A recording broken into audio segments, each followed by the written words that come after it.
The Ruun Empire keeps our apology framed above its surrender table.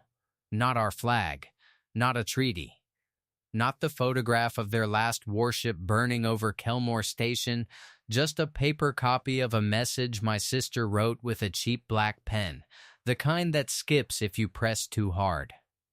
I'm telling you this because the same mistake is happening again. Another empire has begun measuring us, and I can hear the old arithmetic in their speeches.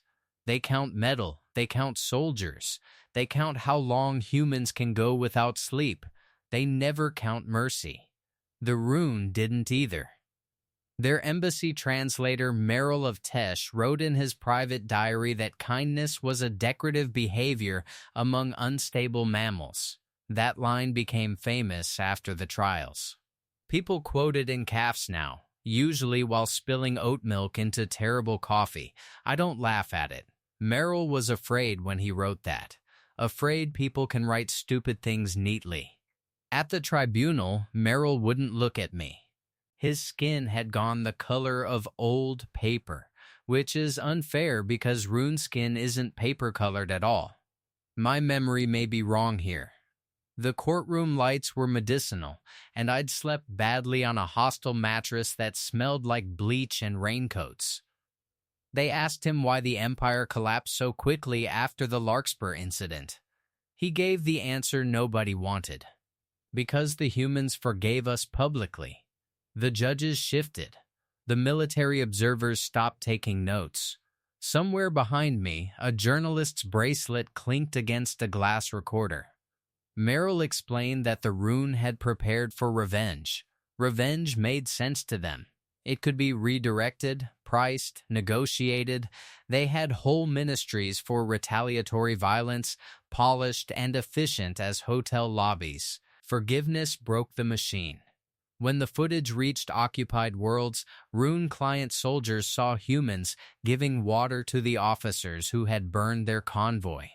They saw a human doctor tie a bandage around the wrist of the pilot who had fired on civilians. They saw me, unfortunately, holding a dented thermos against that pilot's mouth because his hands were shaking too hard to drink. That pilot's name was Tavern Soul. He had killed my sister that morning. Merrill came to me behind the tribunal archive, where the vending machines sold stale biscuits and lemon soda. No cameras there, no flags, just buzzing lights and a carpet that felt embarrassed. He asked why I'd helped Tavern. I could have given him a clean answer. Humans like clean answers after ugly things. They're easier to package, easier to survive. Instead, I told him about my sister, Anas, and how she used to forgive parking tickets as if city clerks could feel it through the envelope. She'd write "everyone has bad mornings" on the payment slip. She kept a tiny bottle of supermarket vanilla in her coat because station coffee tasted like heated coins. Merrill listened with his translator beads dimmed. Then he said, "That isn't strategy." "No," I said, "that's the part you missed." He opened his diary. I saw the page because his hands trembled and tilted it toward me. One sentence was underlined so hard it had torn the paper. "If mercy is not weakness, our doctrine has no floor." I don't know why I remember the vending machine humming right then. It sounded like an insect trapped in a jar. The first warning came from a school on occupied Havar, though nobody understood it at the time. Children had drawn humans, not monsters, not soldiers, not the flame-eyed creatures from Ruun broadcasts. They drew humans kneeling beside injured enemies, humans handing out blankets, humans opening sealed rations with their teeth because their fingers were numb. One child drew Tavern Soul sitting on a cot with my sister's scarf around his shoulders. That scarf was red wool, bought from a night market in Porto with money Anna should have spent on groceries. It had a little coffee stain near one end. She claimed the stain looked like a rabbit. It didn't. It looked like a country nobody had named yet. The drawings spread faster than orders could suppress them. Ruun officers confiscated tablets, then paper, then chalk. People carved the images into cafeteria tables with forks. The Empire had shown us being kind because they thought it proved we were soft. Their subjects saw something else, a power that didn't need permission. The Larkspur convoy wasn't heroic. Please don't make it heroic.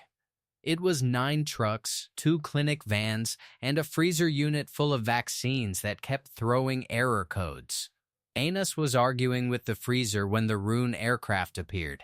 I was trying to fix a cracked side mirror with blue painter's tape. Someone had left a half-eaten packet of salt crackers on the hood. The world smelled of dust, diesel, and powdered orange drink. Then the road lifted, not exploded, lifted, like a tablecloth snapped by a careless hand. When I woke, Anus was gone from the shape of the morning. Her scarf lay under a tire. Tavern Soul's aircraft had come down beyond the ditch, broken open like a seed pod, and he was inside making a wet, panicked sound through his helmet. I hated him. That's the honest part. My hands found a rock before they found the medical bag. Then I heard Anus in my head. Not as a sacred voice, not as music, just annoyed and practical Junia don't become useful to their story. So I dropped the rock. I cut Tavern loose. I gave him water from the thermos. I wrapped Anus's scarf around him because he was going cold and because it was the only cloth not soaked through. Forgiveness didn't feel noble. It felt rented. 2 nights before the convoy, Anus made me promise something stupid. We were sitting on the clinic roof, eating noodles from paper cups with plastic forks that bent in the heat. A radio downstairs played an old Fairuz song through static. Anas was labeling vaccine boxes with handwriting so careful it looked sarcastic. "If this gets bad," she said, "don't let them make you simple." I told her that was not a proper instruction. She tapped my cup with her fork. Promise. I promised because sisters are dictators in small rooms. That was the whole origin of it. Not a doctrine, not a human secret, not some grand design hidden behind our soft faces, just a promise made over cheap noodles under a sky full of enemy drones blinking like distant appliances. Every empire wants humanity to be simpler than it is, savage or saintly, weak or dangerous, useful or removable.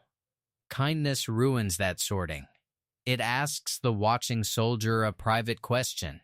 It asks the conquered clerk. It asks the translator copying enemy speeches at midnight with sore eyes and a guilty stomach. It asks, if they can spare the person who hurt them, what exactly are we defending?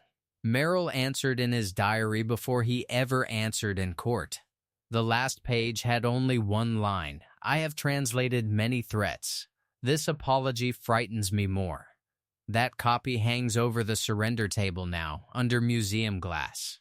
Anus's scarf is beside it, still stained, still a little ugly, still holding the shape of a man we had every right to leave in the ditch.